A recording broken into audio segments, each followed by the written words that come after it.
Cuando nosotros llegamos a ser cristianos, no adquirimos los atributos naturales de Dios, ya que no vamos a poder ser infinitos, omnipresentes u omnisapientes.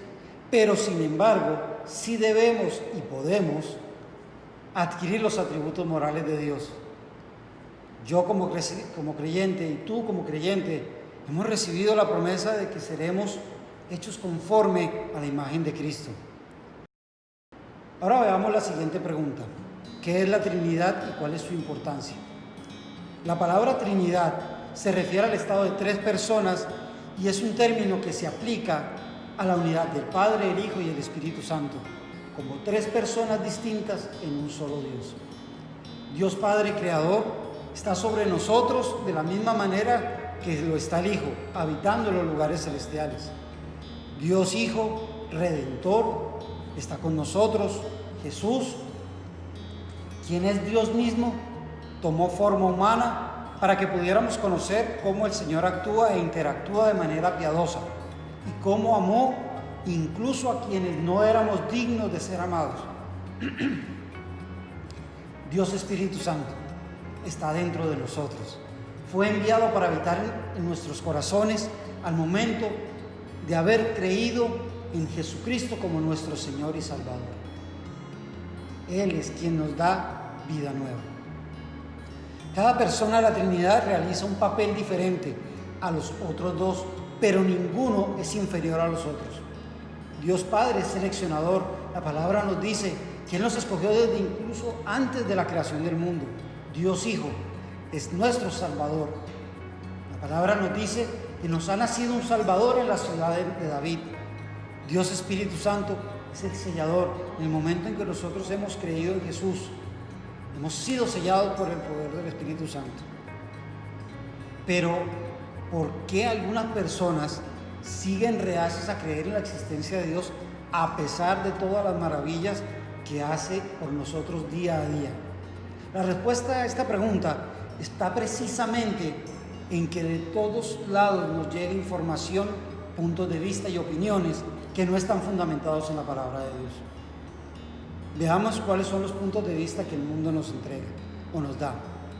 Tenemos a los agnósticos. El agnosticismo nos dice que no es posible saber si Dios existe.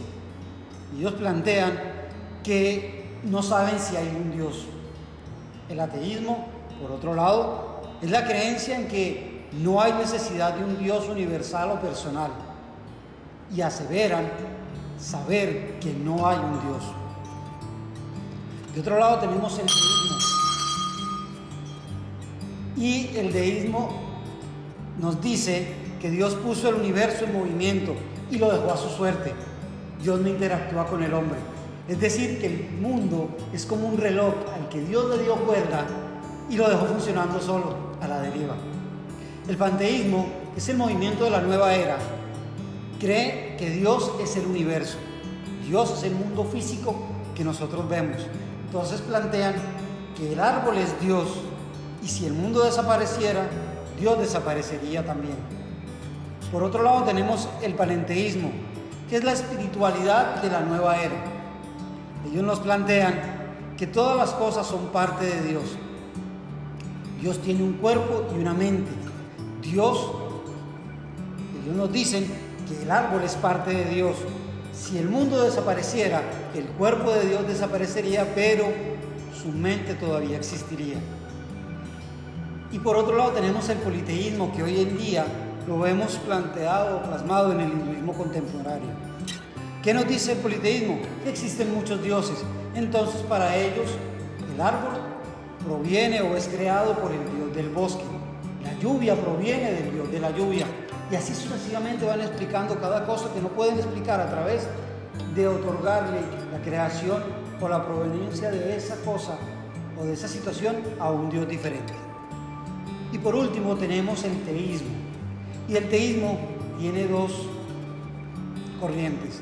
La primera está compuesta por el judaísmo y el islamismo, que nos plantean el unitarismo, es decir, que hay un solo Dios y es el Dios único al que hay que adorar. Y está el cristianismo, nosotros, que planteamos el teísmo trinitario. Es de lo que hemos venido hablando. Un solo Dios en tres personas, Dios Padre, Dios Hijo y Dios Espíritu Santo. Nuestra creencia es que hay un solo Dios creador del universo y podemos conocerlo. El árbol fue creado por Dios, para que sigamos con la misma metáfora de la que hemos venido hablando, y Él sustenta ese árbol. Si el mundo desapareciera, Dios permanecería intacto.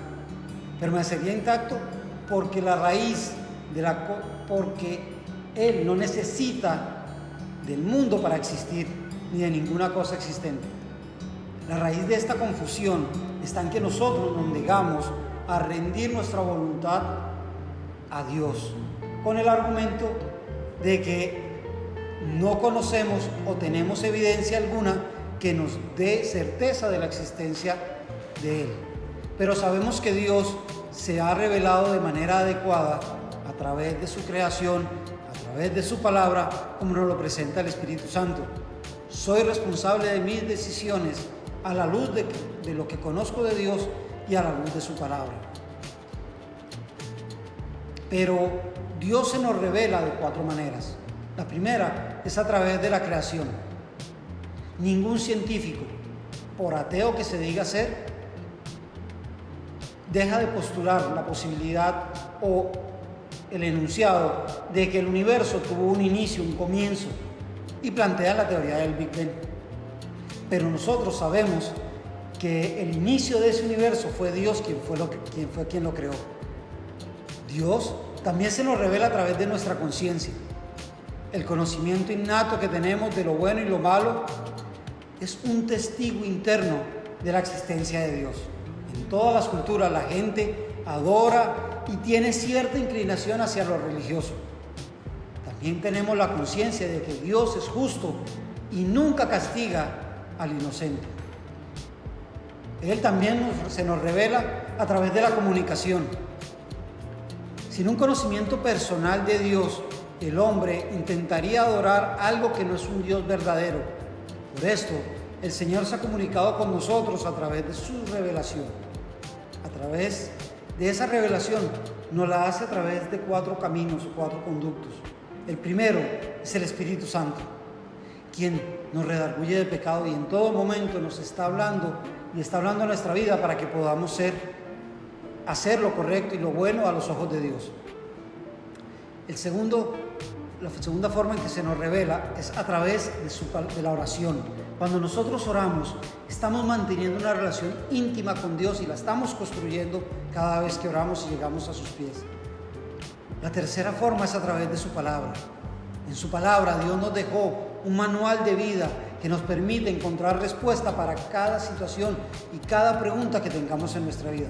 Y por último, se nos revela a través de la iglesia, es decir, a través de las personas que comparten nuestra fe, a través de cada hermano en Cristo, a través de cada hermano de la iglesia.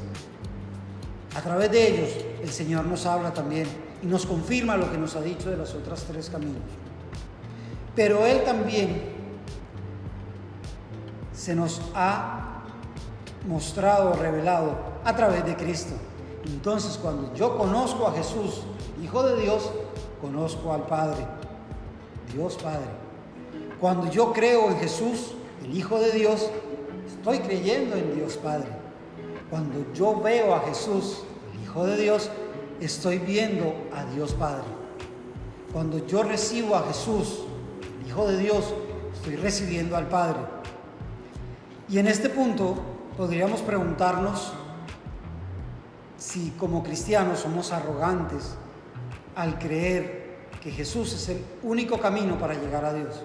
Y ahí tenemos que ser claros y contundentes. La palabra nos dice que Jesús nos dijo: yo soy el camino, la verdad y la vida. Nadie viene al Padre sino por mí. Nos lo dijo en Juan 14:6.